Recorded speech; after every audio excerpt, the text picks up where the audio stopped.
شخص کے پاس جا کے تعبیر کروانی چاہیے جس سے آپ کو یہ پتہ ہو کہ یہ آپ کی خیر خواہی کرے گا. جب وہ خیر خواہی کرے گا تو وہ تعبیر اچھی کرے گا. جب وہ اچھی تعبیر کرے گا تو وہ جو پرندے بیٹھنے والی بات ہے وہ پھر کسی اچھی جگہ بیٹھ جائے گا, تعبیر اس کے مطابق خواب ہو جائے گا.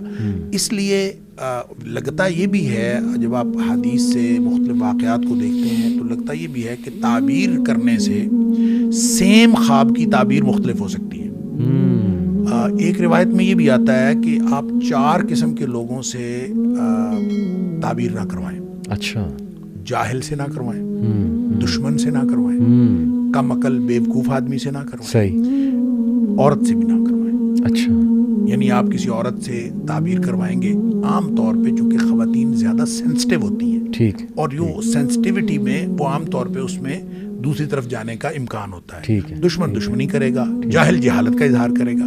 اس لیے اس طرح کے لوگوں کی بجائے عالم عقل مند اس آدمی سے جس کا پتہ ہو کہ خیر خواہی کرے گا. اچھا, ایک بڑی جو دلچسپ ایک واقعہ میں پڑھ رہا تھا, مجھے بہت حیرت ہوئی کہ یہ اندازہ کیجئے آپ حضرت عائشہ صدیقہ رضی اللہ تعالیٰ عنہا والی جو حدیث میں آپ کے پاس پہلے بھی ذکر کر رہا تھا کہ آپ فرماتی ہیں کہ ایک خاتون کو خواب آیا اور اس کو خواب کئی دفعہ آیا, ایک ہی خواب. ایک دفعہ اس کو خواب آیا, اس کا شوہر گیا ہوا تھا سفر پہ اور اس نے خواب میں دیکھا کہ اس کے گھر کا ستون گر گیا اور اس کے گھر بچہ پیدا ہوا ہے, وہ حاملہ تھی. صحیح. اس کے گھر بچہ پیدا ہوا ہے اور وہ کانا ہے آنکھ سے. ٹھیک ہے. وہ آئی آ کے اس نے نبی کریم صلی اللہ علیہ وسلم سے خواب بیان کیا. آپ نے فرمایا کہ تیرا شوہر خیر و عافیت کے ساتھ واپس آ جائے گا. صحیح. اور تیرے گھر ایک نیک بچہ پیدا ہوگا. صحیح. بڑی خوش ہوئی, چلی گئی. ویسے ہوا, شوہر بھی خیریت سے واپس آ گیا, اللہ تعالیٰ نے بیٹا بھی عطا فرمایا. پھر کہتے ہیں کہ اس نے کچھ عرصہ بعد پھر یہی خواب دیکھا اور پھر وہی سچویشن تھی, وہ حاملہ بھی تھی اور اس کا شوہر گیا ہوا تھا. نبی کریم صلی اللہ علیہ وسلم نے پھر اس کی وہی تعبیر فرمائی.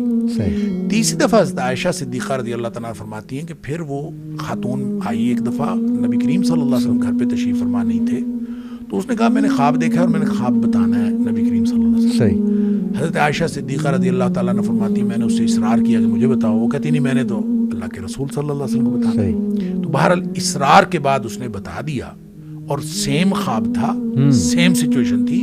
اس کا شوہر گیا ہوا تھا اور حضرت عائشہ صدیقہ رضی اللہ تعالیٰ نے فرماتی میں نے سوچا ابھی ستون گر گیا ہے گھر کا اور بچہ کانا پیدا ہوا ہے, تو میں نے اس کی تعبیر کی کہ تمہارا شوہر فوت ہو جائے گا اور تمہارے گھر فاسق و فاجر بچہ پیدا ہوگا. تو وہ فرماتی ہے ایسے ہی ہوا کہ اس کا شوہر فوت ہو گیا اور اس کے گھر بچہ پیدا ہوا اور وہ ٹھیک نہیں تھا.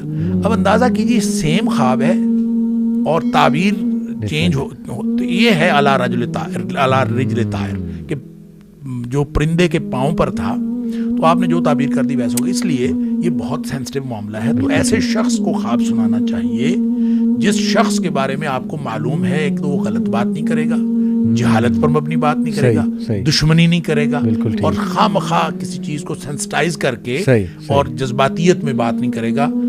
اس شخص سے بات کریں وگرنہ آپ نہ بات کریں. بہترین.